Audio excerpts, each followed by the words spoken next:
ログイントゥアスミニボイストレーナーのつるさんです。皆さんいかがお過ごしでしょうか。今回の動画はですね、INI スタジオヒロムストライド、こちらを見て歌声分析をしていきたいと思います。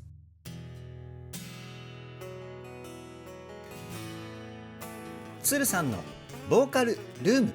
さあ実はですね、こちらの動画が2025年つるさんのボーカルルーム初の動画撮影なんですよね。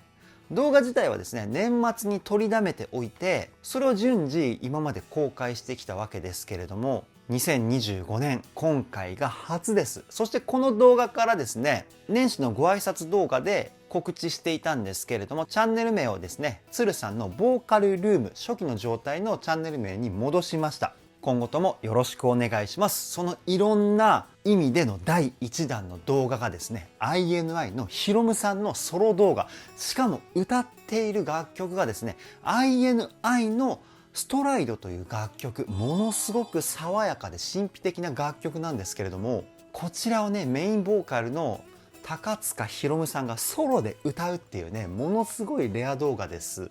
で、歌声分析したわけですけれども、いや、今回もですね、ものすごかったですよ。声質のコントロール、音域のコントロール、そして雰囲気の作り方、何から何まで神レベルだったと思います。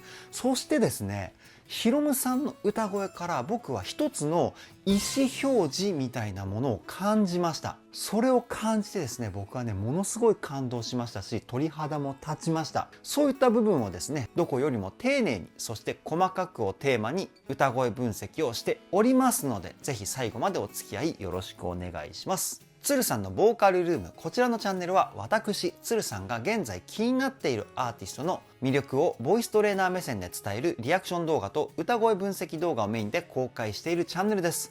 今の話を聞いて気になった方はぜひチャンネル登録、高評価よろしくお願いします。それでは早速 INI スタジオヒロムストライド歌声分析 GO！ お、バンドアレンジね、かっこいい。うわあ、これは素晴らしいですね。最近ヒロムさんのソロ動画、バンドサウンド多いですね。僕もともとロック畑の人間なので、やっぱりこういうね、バンドサウンド聞いちゃうとテンション上がります。次いきますよ。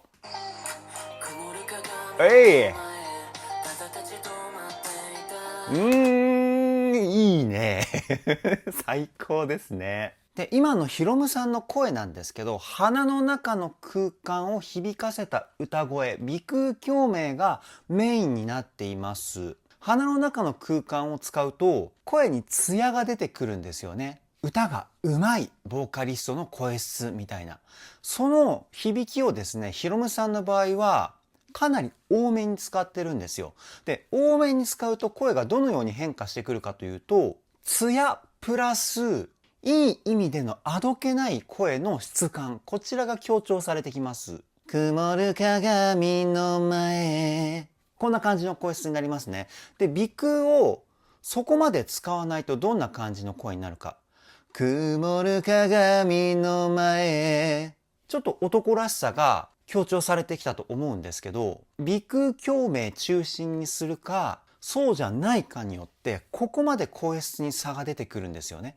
で、鼻腔を中心にするメリットとしてもう一つありまして、高い声に移行しやすいんですよね。いわゆるミックスボイスという地声と裏声の中間の声質、これを使うテクニックがあるんですけど、ヒロムさんの高音はですね、このミックスボイスを使って歌っています。まだ出てきてないですけど、出てきたらそのタイミングで言いますね。もう一回聞いてみましょう。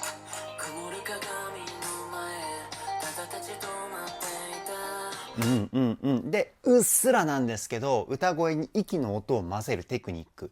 ウィスパーボイス、こちらも使ってますよね。美しい中性的な歌声で耳元で囁いているかのような、そんな雰囲気を感じます。次いきますよ。いいね。いいね。もうさっきからね、ニヤニヤが止まらないですよね。で、フレーズの頭の、この音、エッジボイスっていうテクニックです。ここにある仮声帯っていう器官があるんですけど、ここを使ってこの音を出すんですよね。で、出し方なんですけど、咳払いをした時の感覚をイメージしてもらうと一番わかりやすいかな。ほら、ザラザラって音出ましたよね。これをですね、歌のフレーズの前に一瞬入れるテクニックがエッジボイスって言います。そして A メロの前半もそうだったんですけど、声量はかなり小さめで歌ってるかな。見えないみたいな。もうちょっと声量抑えてるかな。見えない。こっちの方が近いかもしんない。今ね、歌的にあんまり僕うまく歌えませんでしたけど、声量も下げることによって耳元で囁いてる雰囲気を強調しているような、そんな雰囲気を感じますね。もう一回聞いてみましょう。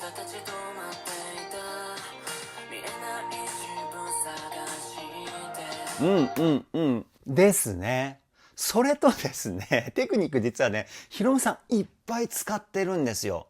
で、バンドサウンドってノリが命っていう風に言われていて、普通に歌ってしまうと、歌声がバンドのサウンドに乗っていかないんですよね。そこでヒロムさん、さすがですよね。何をしてるかというと、全体的にスタッカート、音を短く切るテクニックを使ってるんですよ。音っていうのは短く切ることによって躍動感が生まれてきます。この躍動感がですね、バックのバンドのサウンドにうまく乗って、このかっこいい雰囲気が出てるんですよ。次いきますよ。ほら。今のところは特にさっき言ったスタッカート分かりやすいですよね。答えの居場所は分からなくても。こんな感じで音を短く切ってましたよね。この音を短く切ると、切った後の言葉がですね、アクセントって言われる強い音になるんですよね。今声裏返っちゃいましたけど、テンション上がって。そうすると強い音と弱い音、この2つが生まれますよね。この音の強弱がですね、躍動感につながっています。もう一回聞いてみましょう。スタッカートの雰囲気分かりましたかね。結構短く音切ってますよね。そして音域が上がったことによって先ほど言った鼻腔共鳴、鼻の中ですよね。この響きの質感がですね、強くなりました。若干鼻声のニュアンスが混ざってきたというかね、この声の雰囲気がですね、可愛らしくてなおかつ美しくて最高ですよね。次いきますよ。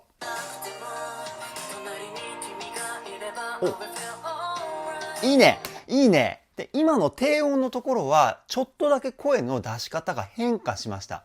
どう変化したかというと、口の中の空間、口腔共鳴、こちらの響きをですね、混ぜてきたんですよね。で、口腔共鳴って口の中の空間って言っても広いじゃないですか。唇方向の空間もあれば喉側の空間、もうこれ全部まとめて口腔共鳴なんですけど、で、今どこの空間を使ったか、もう細かくいきますからね。喉の奥をちょっとだけ広げたんですよね。こう、みたいな。こういう質感が歌声に混ざってきました。で、後半のハイトーンのところはですね、ここでついに来ましたね。ミックスボイス。このテクニック使ってます。もう一回聞いてみましょう。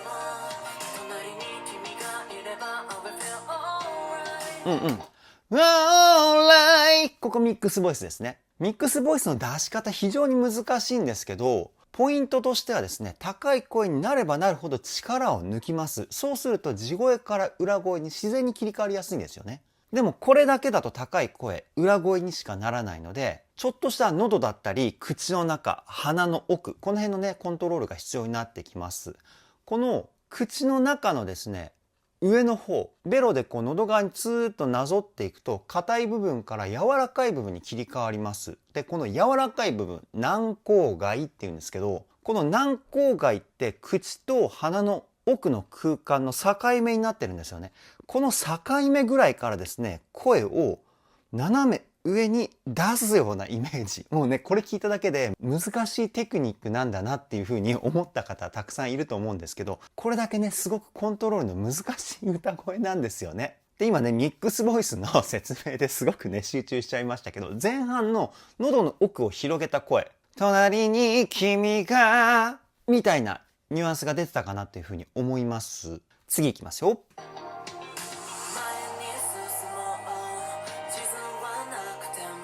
ああ、いいね。地図はなくても、このてものところでこう、落ち込んだような雰囲気にね、ぐっと引き込まれますね。もう一回聞いてみましょう。ほらほらほらほら。地図はなくても、みたいな、もう表情で落ち込んだ雰囲気まで作ってますよね。これはね、僕が想像するに、ヒロムさんの中のイメージがそのまま表情に出てるんじゃないかなというふうに思います。感情表現ですよね。本当に話すように歌いますよね、ヒロムさんって。だからこそね、ここまで感情がビシビシ伝わってくる歌声なんだと思います。次いきますよ。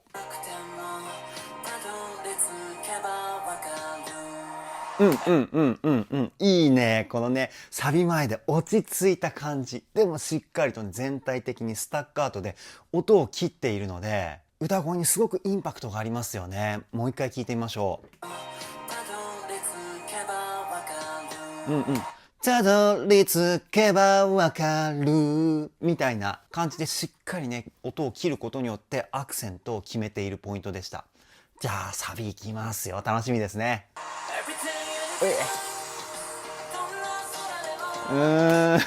もうね、鳥肌がやばいんですよ、今。もうサビの入りの歌声のこの切れ味ね、やばいですよね。で、ここでも前半で言ったエッジボイスがフレーズの頭に入ってるんですよね。もう一回聞いてみましょう。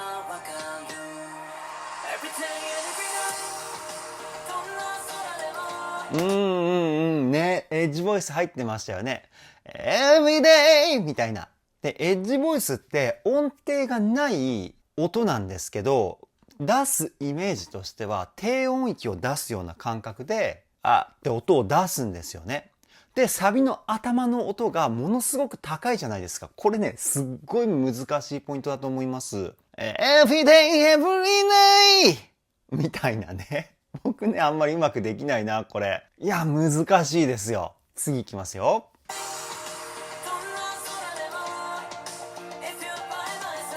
ああ、いい。やっぱりね、このね、歌声を聞いているとね、癒し効果がありますよね。ヒロムさんの歌声。ものすごくこう聞いていてホッとするような、そういった雰囲気あると思うんですけど、で、ヒロムさんのですね、歌声の響きの成分のバランス、ここまだ説明していなかったですね。高い音に関してはですね、鼻の中の鼻腔共鳴が、5割ぐらいかな。もうほとんど鼻に持っていってるのは、低音部分と変わらないんですけど、それプラス口の中の口腔共鳴がですね、2割ぐらいかな。で、残りの3割はどこかっていうと、肺の中の空間、胸腔共鳴、ここですね。で、ここの響きを使うことによって歌声が安定してくるんですよ。で、結構歌が上手くなりたいって言って、高い声も出したいって言って、練習してる方で、間違ってる練習してる方非常に多いんですけど、高い声を出したいからといって、鼻腔共鳴ばかり練習していると高い声って上達しないんですよね。なぜならさっき言った歌声が安定してくる胸腔共鳴の響きがない状態で高い声を出そうとしてるからなんですよ。だからこれでいつまで練習しても歌声が安定しないので高い声が伸びないっていうね。そこにつながってくるんですけど、興味ある方はね、ぜひ意識して練習してみてください。ちょっとね、話が脱線しましたけど、今のところもう一回聞いてみましょう。いいよね。なんか変な喋り方になってしまいましたけど。で、ここも結構高い音から低い音の落差が激しいポイントなんですよね。で、ここでヒロムさん何をしてるかっていうと、なーなななななこの鼻の響きをですね、高い声の時の響きをキープしたまま低い音に移行してるんですよ。これをすることによって音域が変わっても声質が変化しないっていうところにつながってきます。で、人の声の性質上高いところの響きっていうのは上方向に向きやすくて、低い音っていうのは下方向に向きやすいんですよ。例えば皆さんぜひやってほしいんですけど、自分が出せる一番低い音、声で出してみてください。そうすると多分皆さんっていう風になると思うんですよね。声を下に向けて出そうっていう意識が働くと思うんですけど、そうすると声って太くなるんですね。で、高い声っていうのは逆にとかなるじゃないですか。これが響きが上につきやすいっていうことなんですけど、そうすると高い声は声が細くなります。で、ここまでの説明聞いて、僕のね、歌声分析動画よく見てくださってる方だったらピンとくると思うんですけど、今、ヒロムさんが歌った音幅のあるフレーズ、高い音から低い音の落差が激しいフレーズ。普通に歌ってしまうと高い声が細くて音が低くなったところで声が一気にグワッとこう太くなってしまうっていう現象が起こるんですけど、ヒロムさんは低くなっても高い声の響きに声の成分を合わせているので音域が下がっても声質変化してないんですよね。素晴らしいテクニックです。もう一回聞いてみましょう。ほらほらほらほら、全く変わってないですよね。これ高い声に声質の響きをですね、しっかりと合わせている証拠なんですよね。こういう歌い方をするボーカリストの歌っていうのは非常に聴いていて安心しますし、何のストレスもなく聴くことができるので、すごくこうね、癒されますよね。次いきますよ。フレーズの語尾処理聞きましたか？右へ左へ。この裏声に抜くセクシーな歌声がね、今入っていたんですよ。もう一回聞いてみましょう。ほらほらほらほら。僕ね、今ね、よく見つけたなって思いましたよ。ほんの一瞬だったじゃないですか。いやー、これはですね、普段からヒロムさんの歌声聞いてないと絶対ね、気づけなかったポイントかなっていうふうに思います。すいません、短めに止めてしまって。次いきますよ。このね、やっぱね、音が下がった時の、その先に、この鼻の声の抜き方がですね、すごく優しいんですよね。若干、息の音が混ざってるウィスパーを使ってるっていうのもあるんですけど、この声質好きだな、僕。もう一回聞いてみましょう。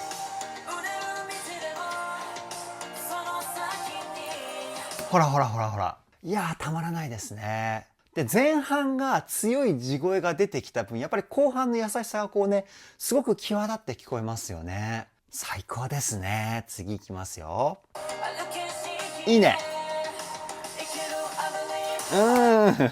いいな。英語のところのスタッカート感がね、たまらなくかっこいいですよね。で、またね、前半のフレーズの頭にエッジボイスが入ってますよね。今回、ヒロムさん、エッジすっごい使ってますね。僕はね、このヒロムさんのね、歌い方もすごく好きです。もう一回聞いてみましょう。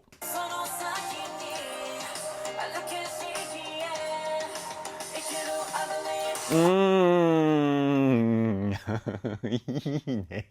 すいませんね、なんかさっきからニヤニヤしちゃって、気持ち悪かったらごめんなさい。いやー、やっぱりね、INI のね、グループのパフォーマンス動画も嬉しいですけど、僕はね、やっぱりね、歌をメインで勉強している身なので、ボーカルメインメンバーのソロ動画もね、やっぱり嬉しいですよね。次いきますよ。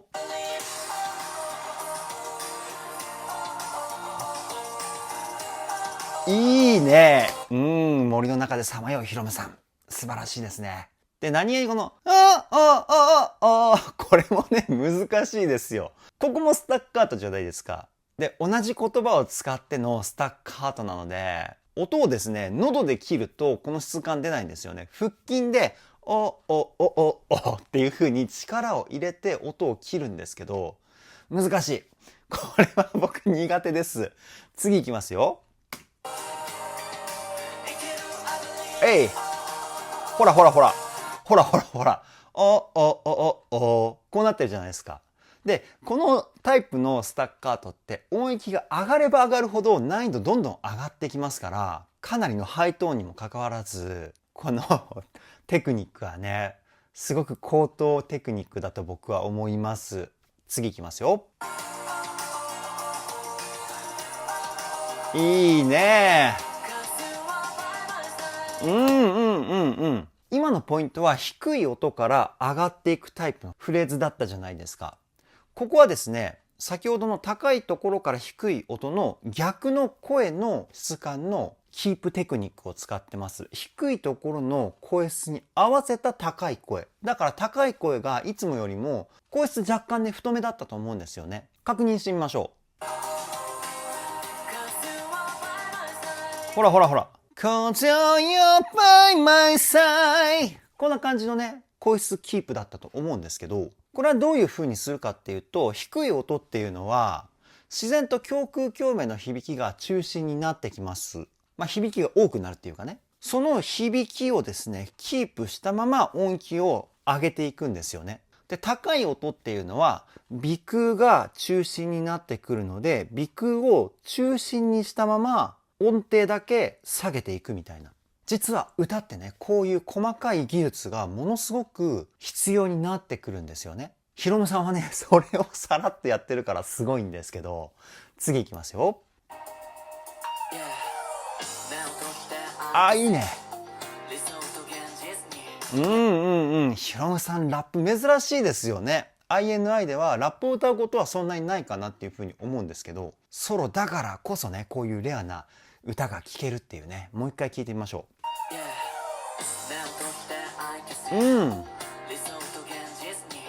いいね、いいね。で、歌声とはまた声の使い方が違うんですよね。歌を歌ってる時は鼻腔共鳴中心だったんですけど、ラップになると今度は先ほど説明した胸腔共鳴、こちらの響きがメインになってます。肺の中の空間をうまく響かせた声なんですけど、こちらをメインで使うことによって、ヒロムさんの歌声も男らしさが増幅していたり、声が太くなった質感感じられると思います。次いきますよ。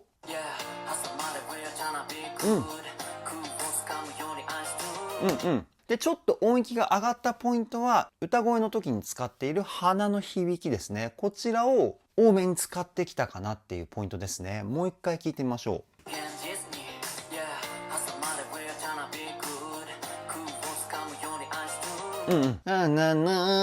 みたいな。結構鼻声のニュアンスを感じれるぐらい鼻の響き多く使っているポイントだと思います。次いきますよ。かっこいい。で、ここで結構強めなスタッカートを使ったラップに変化しましたよね。前半は割とこうね、ゆったり聴ける感じのラップだったと思うんですけど、ここでスタッカートを強めに入れることによって、歌声のこの歯切れの良さだったり、躍動感ですよね。こう弾んだ感じが出ているというか、もう一回聴いてみましょう。ほらほら。ね、すごい音切ってますよね。スタッカートをすることでね、ガラッと雰囲気が変わってきましたよね。このね、シーンをね、ガラッとね、変えたような雰囲気を表現したくて、ヒロムさんはここでね、あえて強めのスタッカートを使ったんじゃないかなっていうふうに僕は推測します。次いきますよ。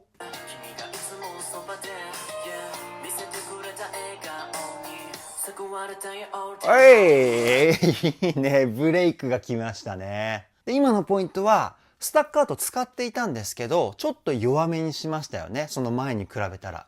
で、ブレイクで優しい歌声っていう風にね、ここにつなげるためのスタッカート感を弱くしたっていう表現だったんじゃないかなという風に思います。もう一回聞いてみましょう。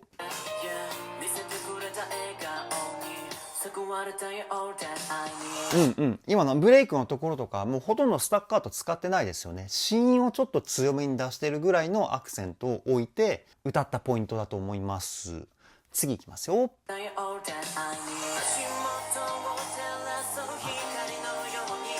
なるほどね。ここでハーフテンポっていう風なバックのねサウンド。ハーフテンポっていうのは今までがタンタンタンタン、このぐらいのテンポだったと思うんです。テンポって曲の進む速さのことなんですけど、これがタンパンタンパンぐらいの半分の曲の速さに変化したんですよね。このアレンジに切り替わることによってすごくねこうゆったりとした雰囲気がその瞬間だけ漂っているような、そんな感じがしてると思うんですけど、もう一回聞いてみましょう。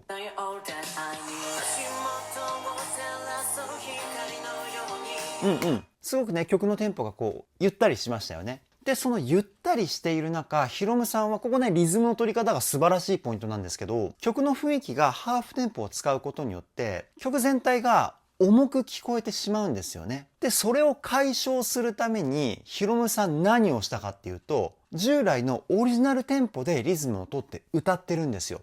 そうすることによって歌声だけこう爽やかなすっきりとした雰囲気が出てきますので、曲全体の雰囲気で重いっていう感じがしないんですよね。これ素晴らしいですね。次もハーフテンポ続くと思いますんで、その辺注目して聴いてみてください。いきますよ。ほら。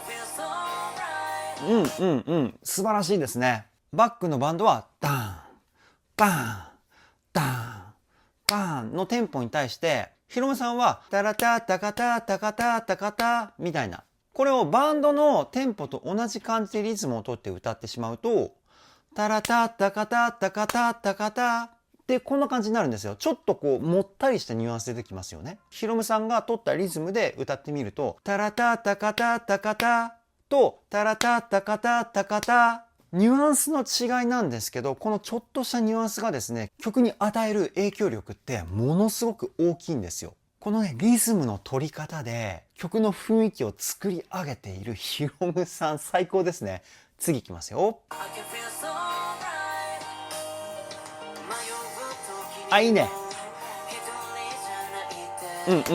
この辺からオリジナルテンポに戻ってきましたね。で、声がね、さっきのハーフテンポの時よりも明るい雰囲気になって、ここね、温かさが感じられるポイントかなっていうふうに思います。もう一回聞いてみましょう。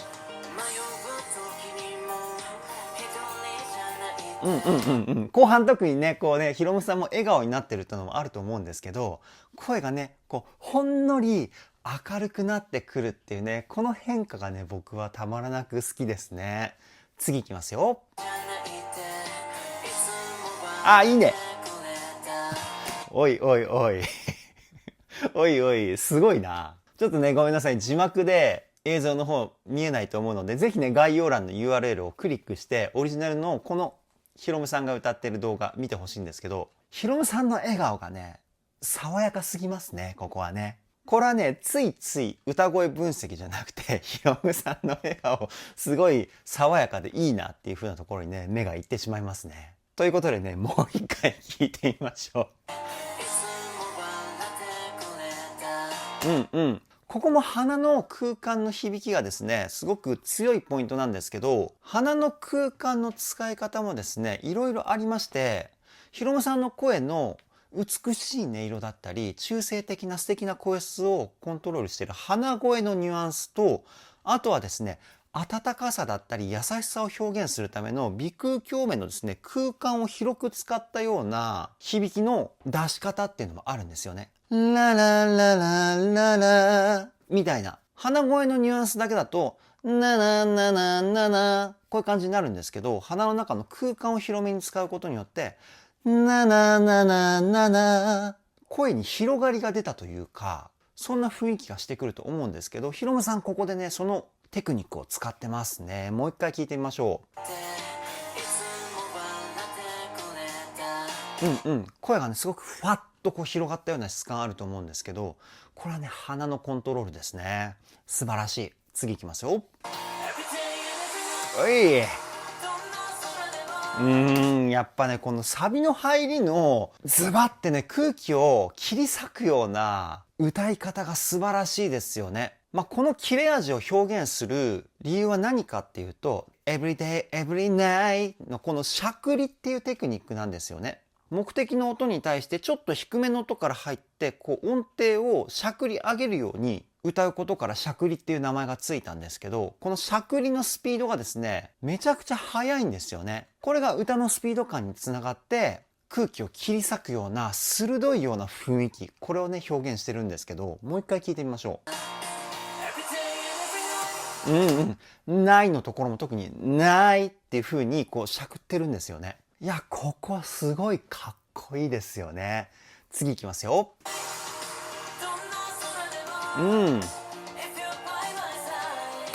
で、この辺は先ほど言ったしゃくりあまり使ってないんですよね。だから声質の鋭さというよりも、こういう落ち着いて聞けるような、そういった雰囲気が出てるポイントだと思います。もう一回聞いてみましょう。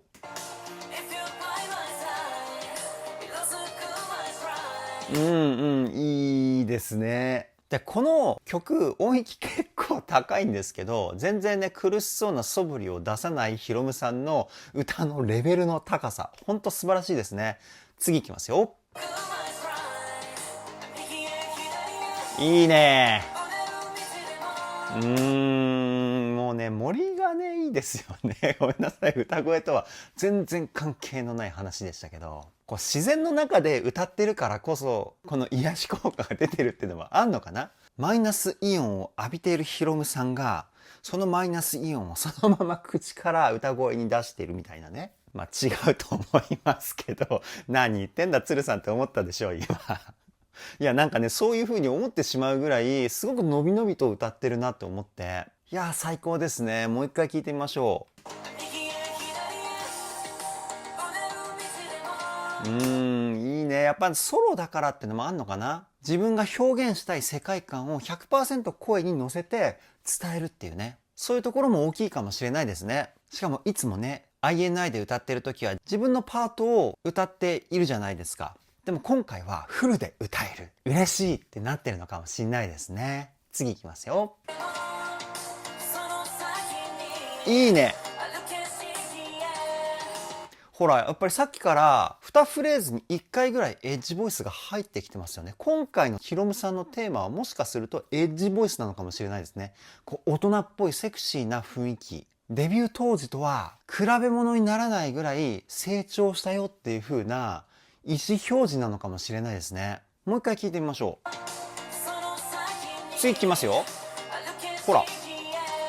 あーみたいなエッジがね一瞬入ってたと思うんですけど、なんかさっき言ったことがもし事実だとしたらって思ったらね、僕ちょっと今感動しちゃってなんか勝手に思って勝手に感動してるだけかもしれないんですけど、ミニのおかげでここまで僕成長できましたっていうのを歌で伝えてるんじゃないかなっていうふうにも思うんですよね。で、ストライドって INI の中でも初期の頃の楽曲なので、なんかねそういう風な意志が歌声に込められてるんじゃないかなっていう風に個人的に思うんですよね。いや、もしそうだとしたら嬉しいですよね。次いきますよ。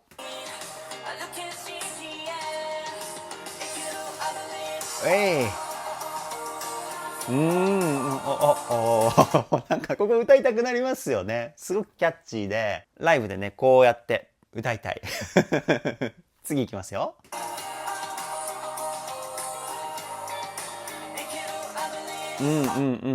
で、ハモリもすごい綺麗だしね。ちょっとごめんなさいね。ハモリについて、ここまで触れてこなかったんですけど、多分ハモリはヒロムさんが多重レコーディングしてハモってると思うんですけど、ハモリの響きの成分がめちゃくちゃ綺麗なんですよね。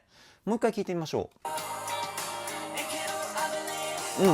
やっぱりそうですよね。上ハモリで、ななななななっていう風にハモってます。で、ハモリっていうのは音程を合わせることも大事なんですけど、しっかりリズムを点で合わせていかないと綺麗にハモらないんですよね。なので音程とリズム、この2つが完璧に揃ってるからこそ、この美しいハーモニーが生まれてるわけですけれども、ヒロムさんのデビュー前のアカペラサークルでの経験がすごく生きてるポイントだと思います。次いきますよ。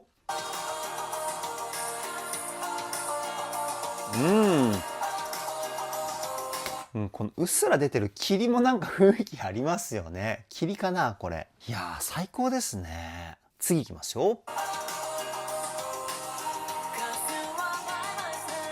優しい。ママサイド。このサイドとかすごく優しかったですね。今もう一回聞いてみましょう。ほら、聞きましたか皆さん。めちゃくちゃ優しい歌声でしたよね。いや、最高すぎるでしょう。で、次 C メロですよね。いきますよ。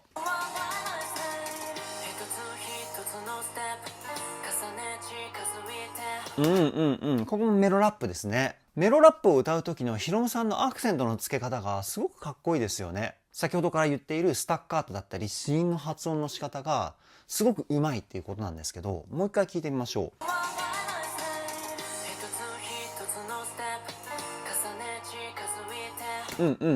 ここもリズム楽器がなくなっているポイントなので、すごくゆったり聞こえるポイントなんですよね。で、ヒロムさん何をしてるか、多分ね、分かってますよね、ミニの皆さん。オリジナルテンポのリズムの取り方でここも歌っています。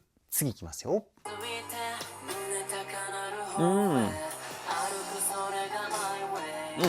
ここはですね、3連符っていうリズムを使って歌ってます。テンポがあるじゃないですか。1、2、3、4。このテンポに対して、均等に3つずつ音を入れていくのを3連符って言います。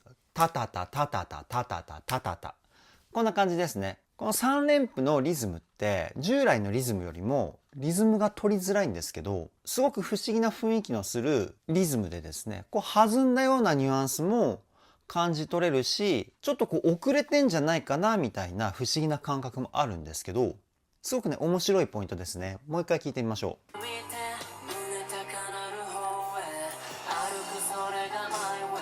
う。うんうんね。すごく面白い雰囲気がするところですよね。で、そこに対して低音部分でちょっと落ち込んだ雰囲気なのかな、そんな感情をヒロムさんの歌声から僕は感じました。次いきますよ。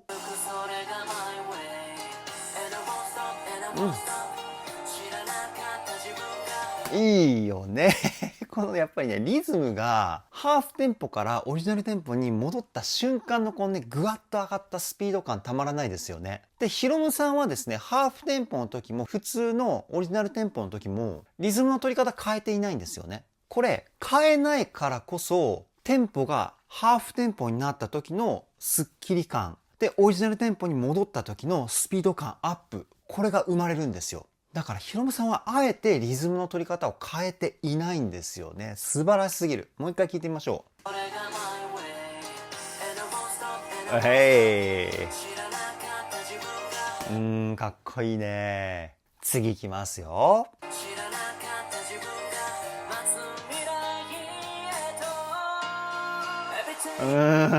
最後のね、ロングトーンかっこいいですね。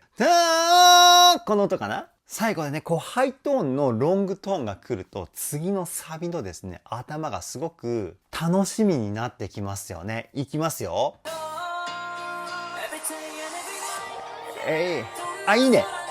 いいね。裏でフェイクが入ってますよ。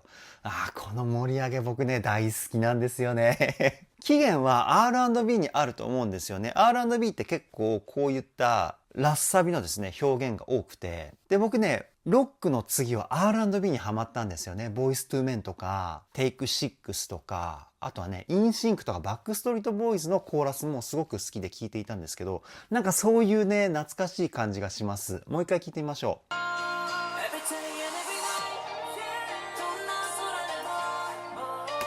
そうだね。フェイクが入ってくるんだね。うわ、これはね、楽しみですね。次いきますよ。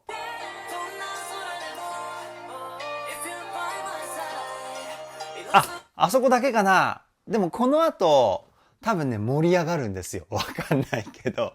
なんか静かになってるから、この後バンドがしっかりとリズムを刻んだ状態のバーンってやつが入ってきて、で、またフェイクが始まるんじゃないかなっていうふうにね、僕は予想しているんですけど、どうだろう。次いきますよ。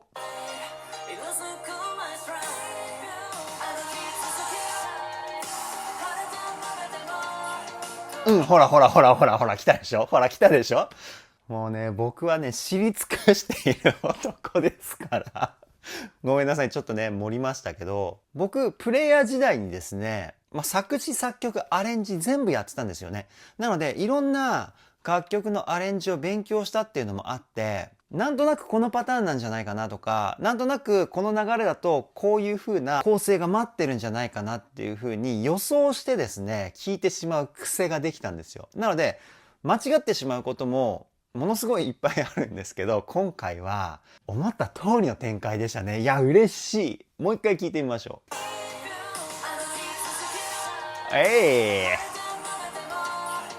いいですよね。やっぱりね、こう、ヒロムさんが2人でデュエットしてるような状態ですからね、最高じゃないわけないんですよ。ここのポイントは。すごい嬉しい。次いきますよ。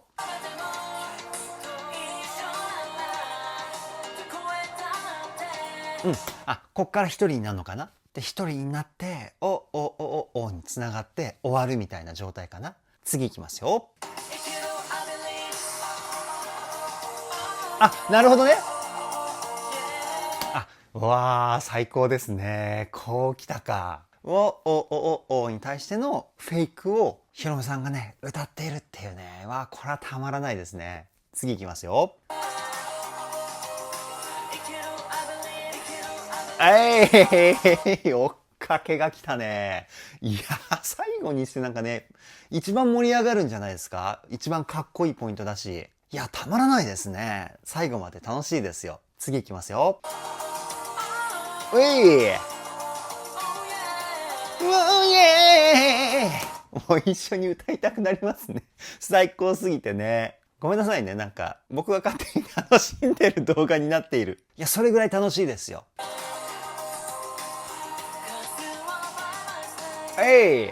あ、ここで終わりか。もうちょっとだけね、フェイク聞きたかったなっていうのはあります。僕は個人的にね。